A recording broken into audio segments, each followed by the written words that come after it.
Kasikwa na mbụ aha m Akams bụ Afam. Ori nsi agụtọ nkịtị ngwere na-akpọ nsị. A na-apị ọ na-apịa.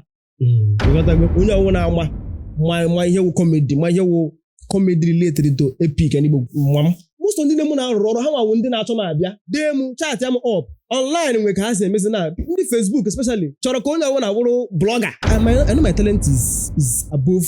I cannot butu onwe m to that extent. Ihe gbasara ọgụ ara na Facebook ga-emecha ka mgbe ewucha obie. Mgbe a tọrọ mgbe a mere mmadụ atọ ma afọ arrest onye ọbụla ezu ike because so the thing if somebody talented na aba ikpọ ya si ya ngwa bịa ka eme something one or two gụnya ga-eme ọsị ni na use ihe ọsị ịghọtago but ọ dị ka side una onye even people not the talented self na-eme ka side una people that are not even talented enough to him now because of na how the consistent the more you keep doing it the more you keep in name upgrade before menu onye are just starting from nowhere to conclude everything Aba is not a place of content.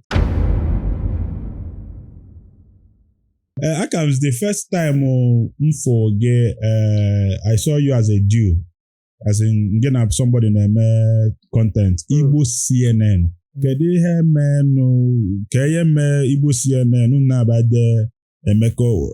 Who is the brand? Is it a person or is it partnership? Just wala ako ibonsubo. Most of our fans have been asking me this question till date. Upon what they can separate, but I can ajuma afa again. Igbo CNN, that concept was something we started late 2019, maybe December period. Before then, I have been a comedian, but I type in on Facebook, I type jokes on Facebook. The Facebook fans someone bow of man, chineke any trending stuff in Nigeria make a caricature. Nigeria type on Facebook, you know that. So the guy, my dear Mbaha, so he saw it, he saw those things. Then one of them he's a photographer. He has the gadgets, he has the camera, the mic and all that. Mbia. Osum no we brain up with that. Ocho ka eme. You see okay, ko watch the thing because already from time I'm somebody na this skeptic about I'm select. So the thing we knew we be only mere ya before. It is original, it is fresh. You see okay ka eme ya. Another day after you money discuss onye wona na wo brain mara ha ga aba ya. Mara ko yesi wede mputasi ngwa oruechi ya gbo ya ngwa ka ikpo Igbo CNN. I brought the name in our order. So we started doing this thing as collabo. Regardless that he has the camera, I have the brand. Up the brand in our order. But here be Igbo. Most of the news I don't know them one day because I always go to Igbo and then when Igbo A1 na work. In our order, so I can write Igbo very very well. Ma the caricature news to another all those things I know. On this was when we were a pen.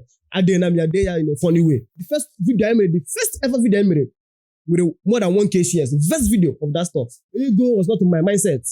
So they're doing it. At a point, something happened to my account. I hacked the account. Then he had to also open the admin and that thing. Happy my fat the page.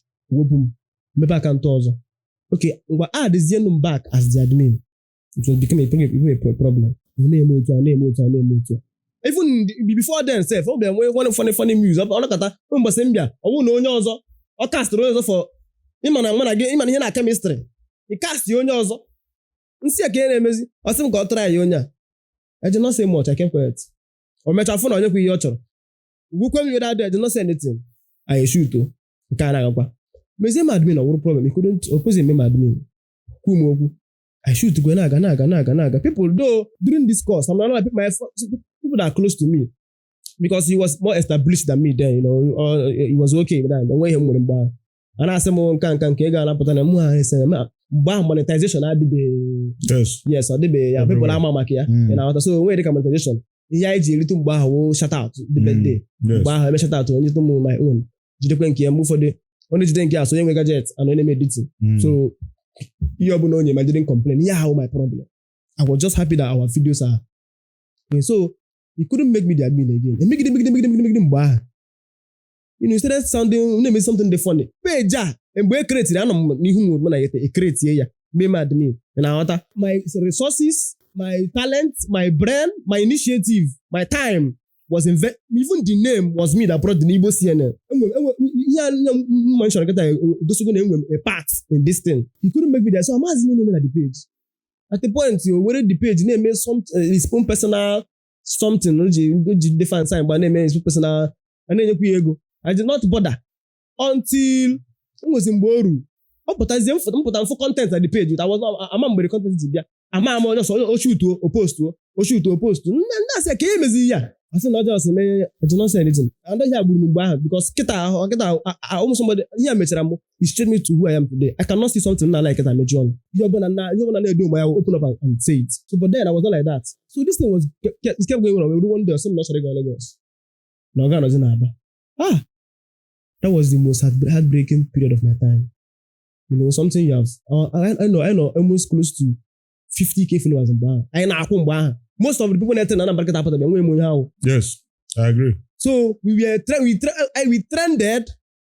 we trended so much man Lagos fans man outside the country a na-akpa people ndị Igbo like so much because of that stuff it was unique and was very very funny you know so onye nyewere nsogbu mgbe ahụ the other guy na-akpọ ekwe na-ejikere ka ekwensu mgbe ahụ na-eyefe black ọ na onye chọpụtawara ihe na-eme mgbe ahụ wee na-apịasụ mgbe ahụ the guy couple na because me I was not this thing was not my thing my joy was ka ihe a na-aga so ama m na nwere aga hụrụ wee na-eme that thing mgbe ahụ so ihe a na-eme they want to say na Lagos because before I even said that thing he was already showing the signs of aghụghọ ịghọtago o ji style na-achọ ịrụpụ m because the fame was there mgbe ahụ ọkwa ihe niile even we are turning down some of collabos ndị anyị na-kwesịrị ka mpụta nsị ana onye adịkwana mma nta ya ji afọ ihe asị mba ịghọtago ka ịmago ọsọ onye ihe dị n'aka nsị asị mechega Lagos na ọchọzighị pezi na Lagos nsị arili ọsị yes na m ga-abịa ka m mewe my own ka m bido mee kama ka m bịa ka ọ na-eshutu ụmụ ka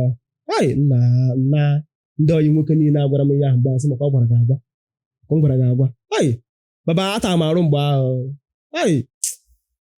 ata m arụ mgbe nwere ewu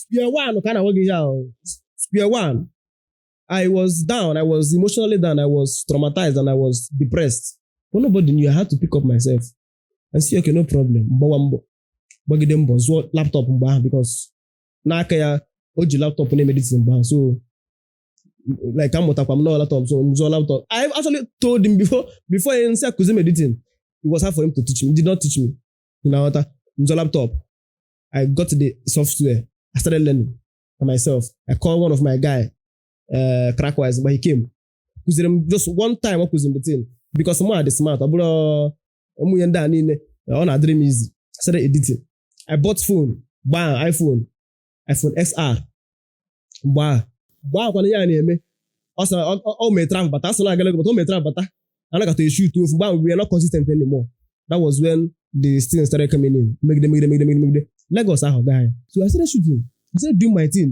nkwupụzie na the page even the plan was not shoot we ka ọ na-share my videos to the page at a point it became a problem too at least ka m chikaba nweta followers na nke m at a point it became a problem too he did not do it na ghọta I started from one follower again and it was same ihe gbasara page igregide page inwe igregide ọwụ na maka na ị nwere 1 million na nke a mere oge jiwo na ịghọtago imepere na nke onye nwere flow ihe ọ ga-etekwa time yes I started again, grinding again. I started trying different. That was why when you make my own personal, maybe this agadi work stuff, my dibia or mantamimo.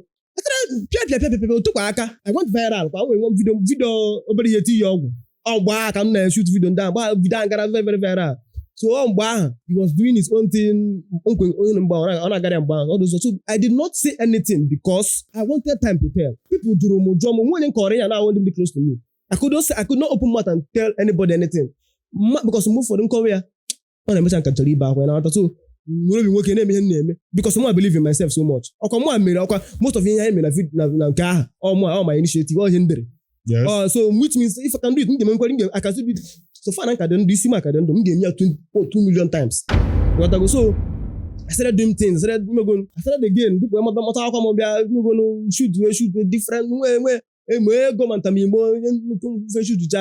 But I thank God for today. The truth is that Igbo CNN, the concept you guys love so much, cannot come back again. And okuziri me so much. By now, by now, hey, by now we would have been because we all got why make it there because of the knowledge I have now. You was acting, we switch I make something because pay the corner but currently now that that glory I'm with him at this year people are only remember the glory because I'm still in the game, and because of this content name, on the bit of that and I thank God I ask again when you also. I am very, very, very okay with the name. People love what I do with my pair. Often if you go my pair, bad. So all the thing, I suffered very, very much when it happened. But as I'm in the name, Mamu, Unu follow my own page. Kita, change me. You had to make uncle. You had to make uncle. No, but then them support. Just follow me next my videos and all that. Only gets better. So you know Gbam now that the name Igbo CNN was your brainchild. Yes, it's no, he has taken the name, but it's my brain. Oh, the name Igbo CNN. Take me anywhere, I'll tell you. I don't know if you do some names. Igbo CNN, the name Godi, it looks branded. CNN news. And I say okay, Igbo CNN. Mayor. So yeah. Would you like your business to go as viral as possible? Would you like to partner with us or place an advert on Gbam? Contact the numbers on your screen today. Let's take your brand and business to the global market. Some of your content in Memaka Ogo. Would you say that you are propagating the idea of poison or something? Ganiri? Okay, follow my content. Most of content in them again mostly fire back to me. Come on, you basara kwa ogu juju so no mena also hindi Igbo jide African science o na-egbu na-edozi yotago so nya na kwodowu ndị ahụ na-edozi the disadvantage iwere ya mebi o nwere disadvantage o ya reverse. Come and say anything that comes up must surely come down. So owu na iwere ọgwụ mee ihe ọjọọ definitely so I always pass a lesson of age African science and may ojo is going to fire back. Most of my content in the men are carry sarcasm. Sarcasm is for people that are you got so you got ya. Then move for the I pass pure message. Move for the hunter now comedy. I'm pass a pure message. Manokwa you got ya. So all the thing. So that's why content in the I won't make it happen kim na men ko onye ọzọ. Only my niche, only be my stuff is abia. And they believe in my stuff and they like more than 1,000 water they make it that and had more kids finding got there. And currently now, let me just say this. Online we can say messing now. Facebook especially. Chorokona one blogger can never be me. Nchore we a blogger but game. I come maybe that's is something. So nchore we blogger, I'm going to in a very unique way. But I know my talent is above. I cannot boot home to that extent because maybe in a comedy name I only upgrade in what I do, look for a way to capture the audience, but to me to change because of pressure. No online when you was in your CH baba anyo na setata o si na nwunye ya ekpuye yotago Jesus ya baba always I cannot do that. So na akwa ndị Facebook anyị want to make content ọ dị mere engineer respect abnobra tilechi strictly content gaba and I know it took time to gather that audience because for audience you make 13 minutes video ha no because they know what they are coming to see. So I want to make content ndị anyị want to make content follow nu ha unu na-esonye ha ya wona akati ho bia nwoke megwu more because ihe ndị awu obia uti aka n'obi si okay you go more than your limit. Okay, so ihe gbasara ọgụ na Facebook ga-emecha mgbe ewucha obie mgbe atọrọ mgbe mere mmadụ atọ ma afọ arrest onye ọbụla ezu ike because so the thing ka esi eme no arrest ike imela sample one or two ilu ka ndị ọka esi ekwu na arọ ndị izu ọgụ na ba anyị nwere in fact mma sị na ndị izu ọgụ by self nwere inu nke anyị nwa aka abịa sị gị na ọ na wo mbe ọkpụrụ agwọ agada nwaanyị ji buru ọsọ eke na amacha ya machọda mpụtụ nwoke mpụtụ nwaanyị mbụrụ na abụke kụja ekwe na agbado ike ọkpụ ya na ndụ ọgbụ ya n'ọnwụ ọ sị gị na ihe meji iwe ruguru wee kpọọ ọyọgọ kpọrọ ihe adụ mma ịmanye onye ọ pụtara na ihe meji iwe ruguru kpọọ ọyọgọ ọkụ maka na onye ha adụ mma ọ eruzie na iju ya ụmụ ya tọrọ ya so ka ege jibe nụ nne m yala ndị gị nwe dị ya na podcast echepụta ndị gị okwu na mụ na podcast nsogbu adịrị ya ego ejiji nne m na n'iyi nsogbu adịrị ya pụtara nne m anọzi ike gwụrụ some people nwere ike aka na-asị ọ bụzụ ka onye a mma bụ ife a inwe ike ịbara anyị na karakta obele ka fa gbakwala enwere ka isi ekwu ya Mmiri ekwu ya emesi ọnụ ka onye nwe cardiac arrest. Anọ m na character now. Ịsịkwa na onye mbaba ka ị na-aza ịghọtagwo. Ana m afụkwa n'aka ọrụ ọ bụrụ ya atụrụ ya ọ bụ ụfọdụ gbasara ndị Igbo ị na-akwalite anyị ọfụma ịghọta ihe gbasara YouTube podcast ịghọta onye fụ ya dị ma ya kwuo ịghọta yes ọ na-abịagworo m ịtụkwa m na ka esi eme na podcast wee ebe nye nwa tii ma onye onye ya dịka sọfe ihe eji mgbabachi gọva na-atarịgwo n'ọnụ emekwu okwu tii mmiri agwe mmiri na be m emekwu na be m ịghọta so onye nwe ihe ahụ mana nsogbu adịghị ebe isi m bịa m dị ọcha ma emene ihe arụrụ ala ma eji n'ọgwụ bịa ihe ananụ m aka si mba dị mara gị aka orubelu si gbanyere ya ihe na glass cup wetara ya energy drink ka ọ ala dịkwa at least ebe ihe na-afụ online na-anụ m aka n'aka akwara nwoke ibe gị na onwere akaebe ka ga-aga akaebe ana m amara ka udu si akwado before nkwe na akịta iwe chairman Young Content Factory ka ekwu maka Aba okay ịma na asị na enwelu ego rough coin go Aba nwere ya Aba nwere ya what is the big deal with Aba? Kedu ihe mee Aba asịghị na nwanne ndị too na Aba New York asịrị nne and then I'm friends from Aba so kedu ihe mee Aba ji wee dị spectacular and special? Okay, nke bụ eziokwu from egwu rough corner ahụ egwuregwu Aba enwe mugu yes nwe dịka mugu na Aba olesi m iwu onye Aba nke yọtara yes ọ bụrụ na ị toro na Aba ya ọwụ na iwu ezigbo onye Aba ị ga-awa anya yes ị ga-ama ihe anọ onwe ya na-akpọ ka edi 41 ị ga-ama dị 41 ya na-aghọta ya mere nwe onye ọbụla na-agara obodo ọwụ na ọ gakwara azị na onwe ya wo sofa na-ewe confirm Aba person ọ dịkwa ka na egwu rough corner na ọ sị gị na ọ ga Lagos acha wine ya ọ wine kwa ha gozikwa na ihe onwe ya wo ihe yes yọtara so Aba is a business area yes Aba is a very business oriented area. No, thank you very much. God, Sprite. Energy drink. Thank you. So, Aba is a vast business area. You know, I want to be an Aba, you must be business oriented. And if you Aba, we say you will sell pass be Aba. You know, you Iburu Zubotego now. You want everybody walking talking, but you know, Iburu must go. You know what? So here, mere Aba, you what Aba wanna when you wanna Aba. Cannot envy also go to Lagos or got to go. Onye no na Aba na eche ga Lagos. Because of yes now. Onwe zulie.